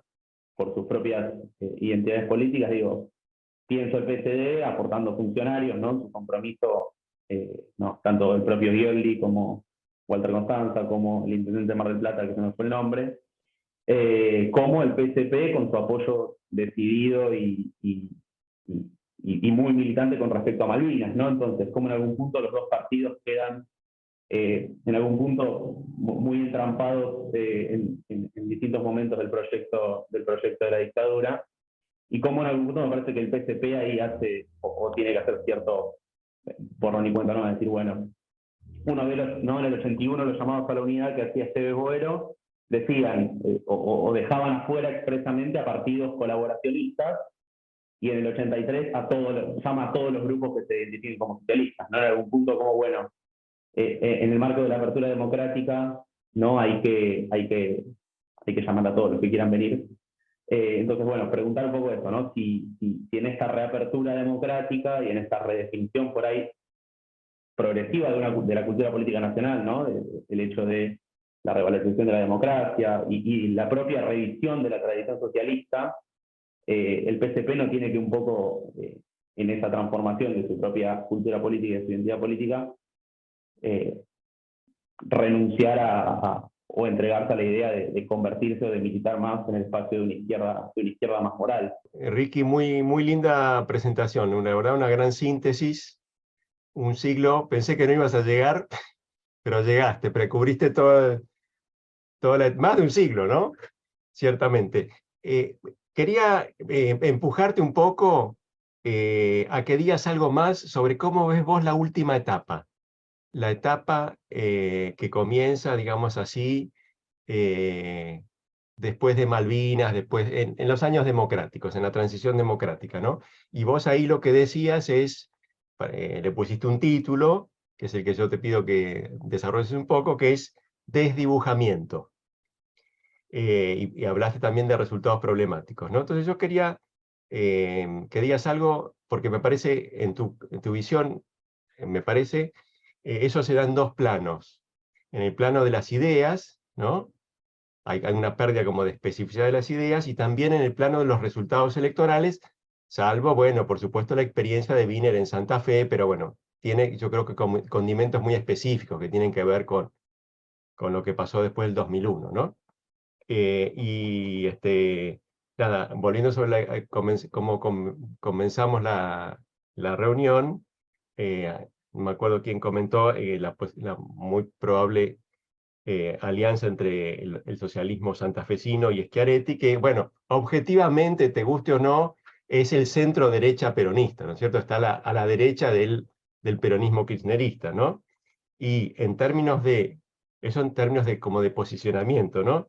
Y yo cada vez que escucho lo que dicen los socialistas, bueno, me acuerdo de esa, por ahí alguno lo recuerda, una película de Nanni Moretti que se llama Aprile, que hay una escena muy famosa en la que Aprile Moretti, viendo un debate en la tele, está hablando el líder de la izquierda italiana, llamada D'Alema, le dice, D'Alema, decía algo de izquierda, ¿no? Y cuando uno escucha a los dirigentes socialistas, les puede tener más o menos cariño, pero en general no encuentra muchos argumentos de la tradición de izquierda, del lugar de la izquierda, ¿no es cierto? Entonces yo quería preguntarte un poco, ¿cómo te parece que hay que pensar ese tema, ¿no es cierto? ¿Cuáles son las claves, cuáles son las razones de ese desplazamiento que, por ejemplo, bueno, ha hecho no solo desaparecer el socialismo de la ciudad de Buenos Aires, que había sido, como vos marcabas, su bastión hasta muy tarde, hasta los años 40, tiene una presencia muy importante, y después episódicamente hasta los 60, y esto también, paradójicamente, o no sé si tan paradójicamente, en un país en el que le ha ido bastante mal, ¿no? Un país sobre todo que en la última década, bueno, más allá de la evaluación cada uno, ha retrocedido en términos de bienestar, ¿sí? Entonces, no sé si vos ves algo ahí singular en el retroceso de la propuesta socialista en el marco de una Argentina que no funciona, ¿no es cierto? Muchas gracias por la presentación.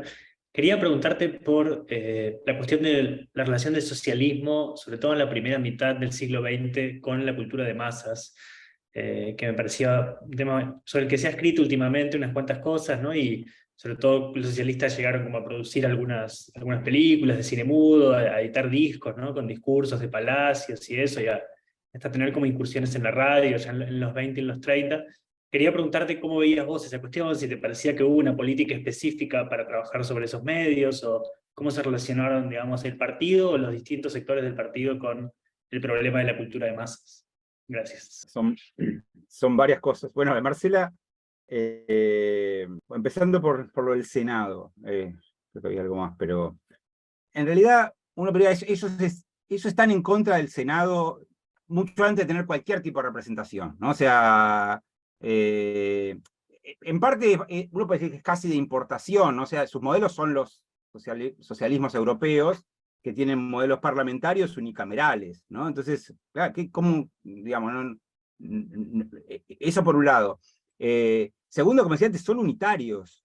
Entonces, es lógico, si sos unitario, ¿para qué va a existir el Senado? ¿No? O sea, ellos creen, tal vez no con tanto cosa, que el federalismo es un elemento conservador. Quiero decir, no solo el Senado por sobre todas las cosas, pero que el federalismo hace que efectivamente las transformaciones políticas, digamos, sean muy difíciles. Por algo, esto es mío, los movimientos nacional populares también van a ser unitarios, nada más que no lo van a decir, ¿no? Pero el peronismo y el kirchnerismo van a tener una lógica que va a avanzar sobre las autonomías provinciales.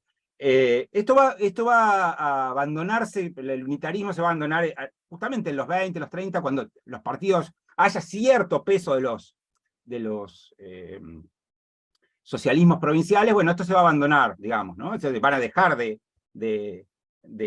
plantear eso, aunque sí van a seguir considerando que el Senado, sobre todo el Senado, es una cámara especialmente. Digo, en los 30, por ejemplo, en un contexto muy particular, la Cámara de Diputados vota el divorcio y el voto femenino.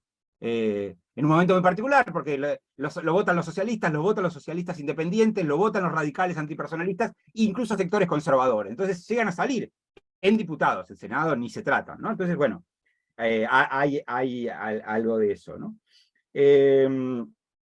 Lo de la cuestión minoritaria, lo que un partido que no logra influir, sí, yo creo que es un problema de las terceras fuerzas, sobre todo si son entre comillas, principistas o dogmáticas, ¿no? O sea, porque justamente un poco lo que puede pasar es, ¿no? Una tercera fuerza en una situación de equilibrio y que puede jugar con uno con otro, puede tener peso. Y de hecho los socialistas independientes hacen eso. En la cuestión de YPF votan con los irigoyenistas y después, un tiempo antes, querían votar que se interviniera la provincia de Buenos Aires. Entonces, ellos sí quieren jugar. Me parece que un poco esta crítica al socialismo que no va a ningún lado, un poco de de La Torre, en una muta es tomada por estos actores que quieren ser relevantes, de Tomaso sobre todo, digamos, ¿no?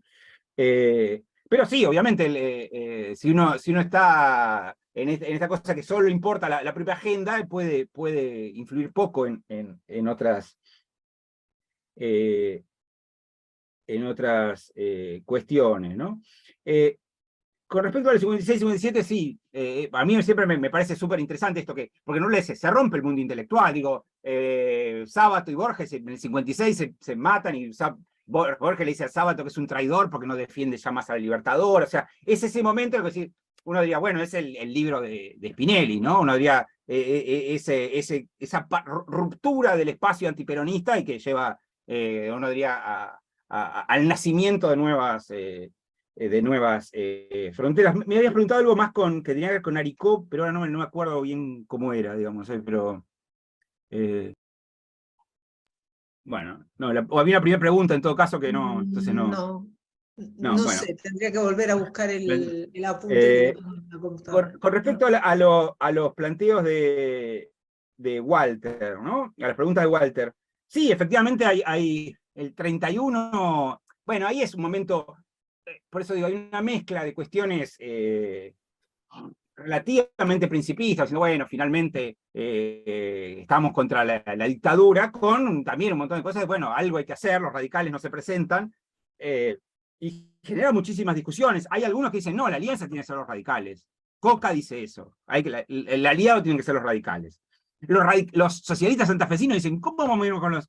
Es como si fuera juez ahora, ¿no? Como decir, ¿cómo vamos a ir con los socialistas, cómo ir con la democracia progresista? Hace 20 años que los venimos peleando, y de repente vamos a tener que ir con ellos, ¿no? Digamos.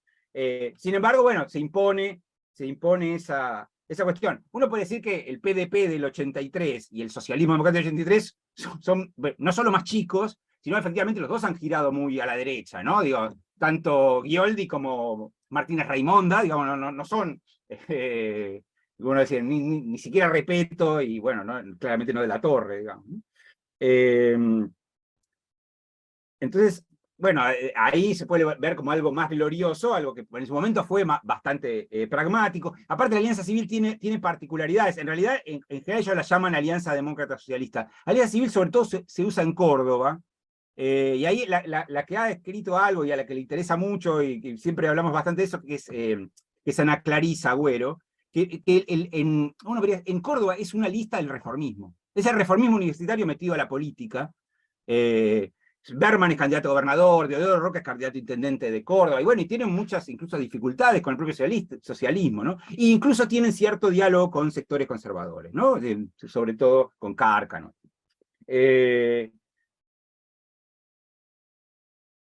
Con respecto a lo del PSP, si hace bueno, yo izquierda moral en realidad es un término que lo tomo de algunas intervenciones, sobre todo en los 80 y 90, y en general son críticas, ¿no? Izquierda moral le dicen, bueno, por ejemplo, Bodio lo dice, el socialismo se ha vuelto una izquierda moral que ha perdido contacto, entonces no tenemos contacto con el movimiento obrero, no tenemos contacto.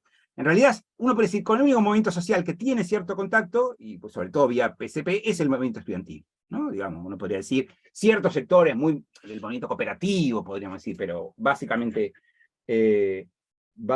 eso. Yo no sé si es solo, bueno, para adaptarse, sino que, bueno, hay un cambio de época, ¿no? Y quiero decir, el ingreso, el PSP se convierte en un partido, digamos, paradójicamente muy internacionalizado, ¿no? Muy vinculado al internacional socialista. Los dirigentes son dirigentes de la IUCI, los dirigentes de la juventud. Entonces, bueno, de repente estos tipos que están, no sé, muy en contacto con los socialdemócratas alemanes, con los socialistas españoles, todo, y no sé si ese discurso tan nacionalista, digamos, del viejo PSP es bastante problemático. Y además hay algo que acá apareció poco, yo lo traje poco porque no sabía cómo meterlo, aparte, como digo, tuve que apurar bastante, que bueno, es el alfonsinismo, ¿no? O sea, porque bueno, finalmente la socialdemocracia en los 80 no es solo el Partido Socialista, sino tiene que ver con el alfonsinismo. Bueno, ¿y qué tipo de vínculo establecen estos partidos? Bueno, varios de los dirigentes del socialismo democrático son funcionarios del gobierno de Alfonsín, el propio Esteban Agüero participa de las mesas de consolidación democrática. Entonces, uno puede decir, hay algo de que también lleva esta transformación de estas culturas políticas, ¿no? Después, yendo a lo que plantea Roy, en realidad yo diría que hay como dos momentos, ¿no? Porque yo en realidad en los 80 dije que es un momento como de cierto reaparición del socialismo, ¿no? O sea, hay un desdibujamiento total en los 60, 70, ¿no? De este socialismo, ¿no? Digamos, o sea, en todo caso socialismo es medio otra cosa, pero no casualmente casi ninguno de los que va a tener un papel importante después en realidad está en estas filas, y ni siquiera los que habían estado, por ejemplo, Bravo había estado a fines de los 50, todo, pero después hace otra trayectoria y vuelve en los 80, ni hablar de Portantiero, Aricó, todo, que vienen más bien de otra izquierda. Entonces, uno puede decir que en los 80 hay cierto intento de reconstruir una izquierda socialista, una izquierda democrática. Como decía antes, está un poco el tema por un lado, el del alfonsinismo, ¿no? Entonces, bueno, ¿qué separa un socialdemócrata, se puede decir, que viene la tradición socialista, de los radicales que se enfocan más en esa tradición? Bueno, es algo complicado, y sí, yo diría que después del 2001, o por lo menos después de los 90, tal vez incluso antes, el edujamiento sea mayor, porque es esta confluencia en este espacio, entre comillas, progresistas, ¿no? Digamos, también, o sea, no está muy claro qué es lo particular del socialismo, no está muy claro qué es lo de izquierda de estos socialistas, y además reforzado por la propia deriva, podríamos llamar, del movimiento socialista internacional, que tampoco sé, no diría cuán de izquierda son la mayor parte de los partidos, bueno, y es lo que les cuestionan, ¿no? Bueno, finalmente Macron fue ministro de un gobierno socialista, digamos, o sea, ¿de dónde, qué queda de izquierda en eso? Uno puede decir que en la Argentina el discurso de la vieja socialdemocracia, uno puede decir, no de la socialdemocracia actual, sino el viejo discurso socialista, probablemente es más Bregman que cualquiera de los socialistas, ¿no? Porque tampoco se puede decir que es un discurso estrictamente revolucionario el de la izquierda. Entonces uno puede decir que el lugar de una izquierda en el escenario político queda básicamente en manos o del FIT o de algunos sectores más de una izquierda nacional popular, que es más parecida a la de los 60, 70 en el kirchnerismo, digamos, ¿no? Me parece que el Partido Socialista sí, efectivamente está bueno, digo, esto de Schiaretti me parece que es como algo para decir, casi, para decir, no estoy en ninguno de los dos lugares. Me parece que son más claras en muchos puntos las afinidades del socialismo con el radicalismo, ¿no? Me parece que el socialismo y el radicalismo por momentos, digamos, comparten mucho, ¿no? Yo alguna vez dije, bueno, una cosa es que comparten, básicamente que buena parte de sus militantes vienen del mundo universitario, comparten ese tipo de afinidades, ¿no? O sea, la tradición reformista, como, digamos, sobre todo esto que digo del MNR. Pero bueno, uno decía, bueno, ¿qué queda de socialista en esto? Bueno, tal vez no mucho, ¿no? Digamos. Y después, la cuestión de la relación con la cultura de masas. Bueno, la verdad es que no es algo que yo haya trabajado. Hay gente, o sea, el que yo conozco, el que más lo ha trabajado es Javier Guiamet, que ha escrito sobre eso, y él, por lo que yo veo también, los socialistas no son, ¿sabes esto que le decían al PCP de mormones? No son, y salvo sí, por ahí a principios de siglo, y eso sí lo he trabajado en algunas cuestiones más como el alcohol, todo, absolutamente puritanos. El problema muestra que no tienen un rechazo, por ejemplo, a las tecnologías, ni a la cultura de masas, tienen ciertas prevenciones, pero intentan incorporarlo.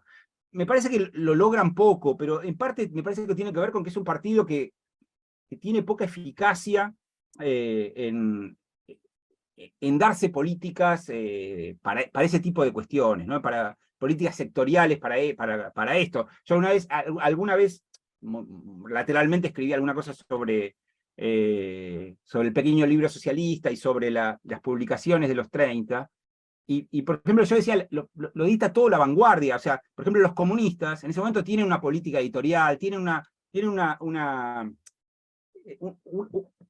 gestión más moderna, se podría decir, de estas cuestiones. Me parece que el Partido Socialista es poco, como no tiene una dirección demasiado centralizada, es como bastante poco eficaz, me parece, para trabajar sobre estas cuestiones, pero no podría decir mucho más que eso. Pero sí hay una cierta receptividad, se podría decir, por ejemplo, al cine, claramente, y lo intentan aplicar en las campañas, digamos, o sea, pero es como que le sale poco, me parece. Bien, tenemos dos preguntas, dos intervenciones o preguntas, María Emilia Pereira y Jimena Iriar. ¿Qué tal? Es más una intervención de intercambio. Por ahí, cuando comentaba el tema de la izquierda y la derecha, por ahí me generó a repensar esto de si actualmente estos dos conceptos que en la tradición tanto de las ciencias políticas y que por ahí en la historiografía también utilizamos, si hoy pueden seguir estando vigentes, ¿no? Como una pregunta así para reflexionar, en una cuestión de que ya apelando a este recorrido que Ricardo hacía, pensar si de verdad hoy se pueden seguir sosteniendo esta cuestión de partidos de izquierda, partidos de derecha, de centro derecha, de centro izquierda, como una cuestión de, sobre todo cuando uno analiza el socialismo. Eso por un lado. Y segundo, pensar en estas últimas intervenciones que hizo recién también respecto a las experiencias del socialismo. Yo particularmente soy de Santa Fe y en lo que respecta a los últimos gobiernos que han tenido lugar del gobierno socialista, tanto a nivel provincial como a nivel local, como puede ser Rosario, han implementado distintas políticas con las cuales podemos pensar, o se podría llegar a pensar que hay valores o hay cuestiones que se pueden seguir denotando de esta cuestión de la tradición de los años 30, de cómo abordar distintas problemáticas sociales, y recuperando esto que decía anteriormente, ¿no? De la izquierda y la derecha, sino más pensando, corriéndonos de ese lado, y sino pensando en las necesidades y en las cuestiones que hoy la sociedad reclama, no quedándonos solamente en el concepto neto de lo que decía antes, de la política de izquierda y derecha, sino las necesidades que hoy nuestra sociedad, y sobre todo después de la pandemia, han manifestado y se pueden observar. Es más una intervención más llamando a la reflexión que alguna pregunta concreta, ¿no? Hola, buenas tardes. Muchas gracias, Ricardo, por la exposición. La verdad que es sumamente interesante. Yo te voy a hacer una pregunta que a lo mejor ya hablaste al principio, lo que pasa es que me pude conectar un poco más tarde, y te quería preguntar, digamos, tu opinión de cómo vos observás o cómo interpretás, digamos, esa tensión, si se quiere, entre el socialismo pensado a nivel nacional con los socialismos provinciales, ¿no? En esta necesidad, ¿no es cierto?, que es muy importante reconstruir los vínculos y las tensiones entre la nación y en la provincia, ¿no?, especialmente para los años 20 y 30, y en ese sentido, porque también, bueno, esto de pensarla, como decías vos, como una tercera fuerza, ¿no?, sobre todo para los años 20, como decías vos, y qué fuentes, digamos, se utilizan, digamos, para reconstruir, o te parece a vos que son importantes atender para reconstruir, ¿no es cierto?, este vínculo entre este socialismo, bueno, a nivel nacional, entre comillas, pero con, ¿no es cierto?, en diálogo y en tensión con los socialismos provinciales. Gracias. Bueno, si no hay ninguna más, yo una breve consulta en función de algo que dijiste. Me parece súper interesante esa categoría de Rossi totalitarismo, ¿no? Y ubicarme en ese momento y en esa, digamos, en el enlace entre la tradición liberal y este socialismo de los años 30 y 40. La figura de Alberto Palcos, ¿qué lugar ocupa en este escenario, en esta galaxia de estos socialistas? Porque hacia, digamos, su trabajo de editor, y sobre todo con la figura de Sarmiento, ¿no?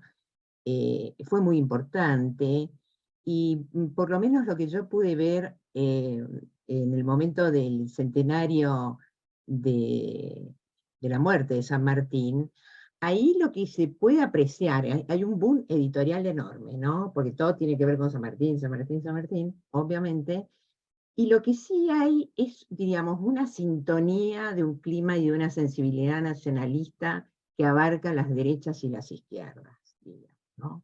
Ahí están Palcos en un punto, y pueden estar, diríamos, los nacionalistas revisionistas más reconocidos.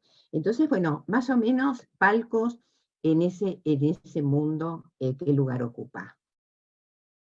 Si es que ocupa, ¿no? Si es que lo ocupó. Yendo a lo de María Emilia, bueno, hay un montón de discusiones sobre izquierda-derecha. ¿No? Uno podría ir al famoso texto de Bobbio, ¿no? Digamos, y decir que la izquierda remite a cierto igualitarismo, ¿no? Uno puede decir la centralidad de las cuestiones más de la igualdad, y digamos, como marca, ¿no? Entonces, uno podría decir que, bueno, tal vez ahí, si uno plantea eso, hay cierta, al menos a priori puede conservar cierta relevancia, y como vos decís, eso no necesariamente se tiene que fijar solamente a nivel nacional, digamos, ¿no? De las grandes políticas nacionales, aunque por supuesto que también eso, ¿no? O sea, pero los socialistas tuvieron, y esto que me decís de Santa Fe, y sobre todo de Rosario, en general, ahí sí que habría algo que conectaría con el viejo socialismo, que así como ellos siempre fueron muy, y incluso conecta un poco con la otra pregunta, con la de Jimena, ¿no? Así como ellos, como decía antes, eran unitarios, y siempre tuvieron problemas con el nivel provincial. Me parece que, en cambio, siempre fueron muy municipalistas, ¿no?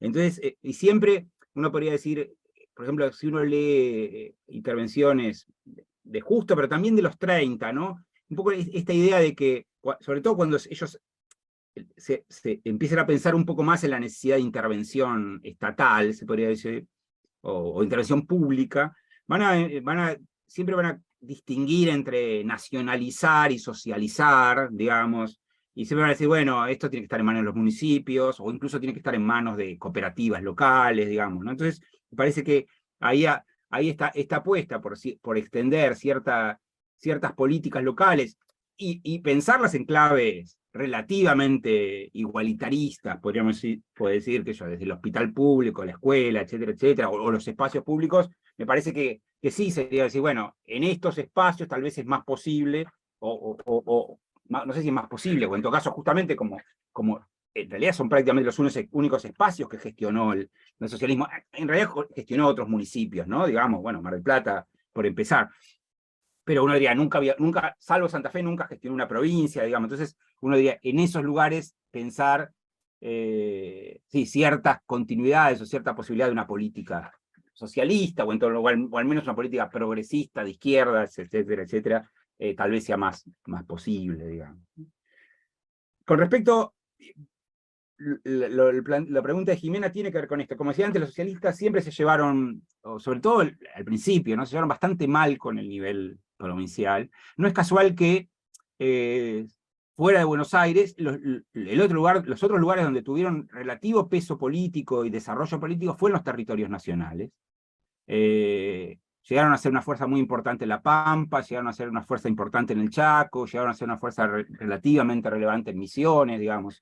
Digamos, y uno podría decir, en realidad nunca conectaron bien con la política a nivel provincial. En algunos lugares del interior, por ejemplo, la provincia de Buenos Aires, como decía, no solo Mar del Plata, por ejemplo, fueron la primera fuerza en Avellaneda, pero uno diría, también hay todo un tema que es que, por ejemplo, Avellaneda fue intervenida desde la provincia, o sea, no solo la nación puede intervenir provincia, sino que ellos son muy defensores de estas libertades municipales que ellos ven como atropelladas por los gobiernos provinciales, ¿no?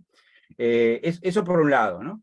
Después, en los últimos años hay bastantes indagaciones sobre el socialismo en el interior, como lo llaman, ¿no? De hecho, hace unos años hubo un encuentro justamente en Mar del Plata, que muestra, bueno, efectivamente las diferentes experiencias, ¿no? Digamos, las diferentes experiencias de los socialismos, por ejemplo, los cordobeses, o bueno, en Mendoza.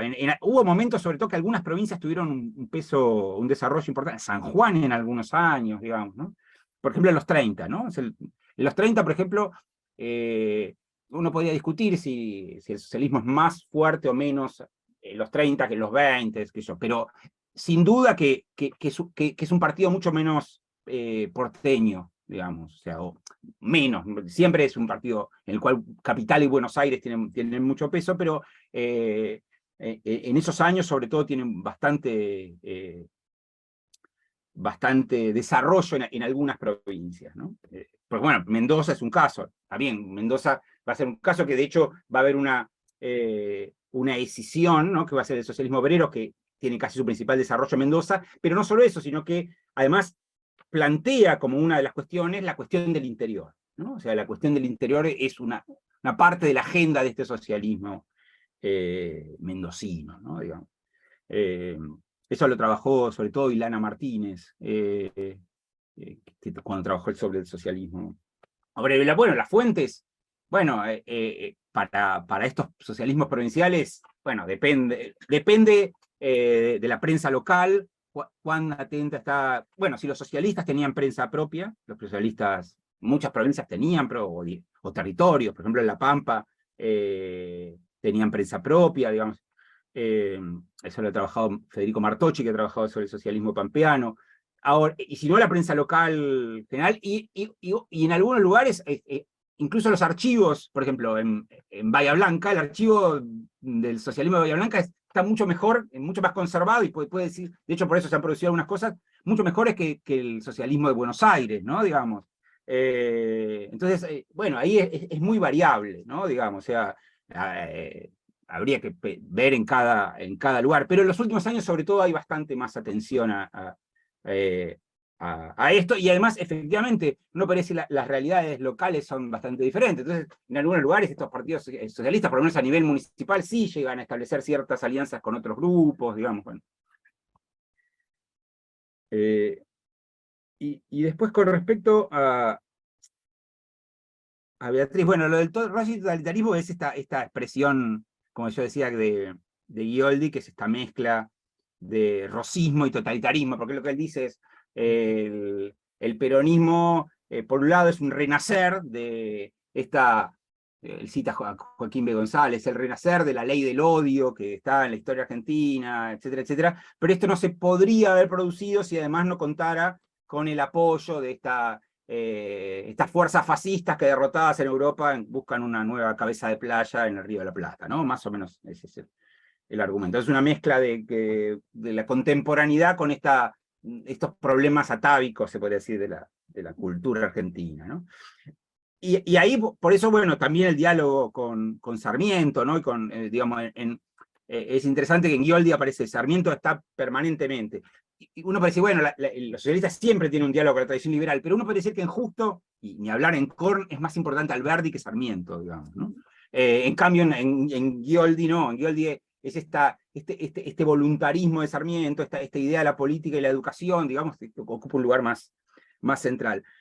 Con respecto a Palcos, la verdad es que yo no lo tengo mucho yo creo que es como algo así como digamos, pero la verdad que con muchos recaudos, es como, proviene de este mundo, o yo lo asocio con este mundo de izquierda independiente, ¿no? Digamos, o sea, no con el socialismo, y los socialistas van a ser siempre bastante, sobre todo la dirección, todo bastante desconfiado con ese mundo. Va a pasar con todo el mundo de Claridad, por ejemplo, ¿no? Con todo lo que es Claridad, con todo ese mundo editorial que es, en términos generales, uno decía socialista, pero con los cuales las producciones del partido, todo van a tener poco diálogo, por lo menos en lo que yo encuentro. Y bueno, con el cincuentenario con el centenario de San Martín, con el 50, bueno, socialistas van a estar, bueno, ya están muy en la oposición, ¿no? En ese momento. Ya no tienen prensa propia, ya la prensa que sacan es clandestina,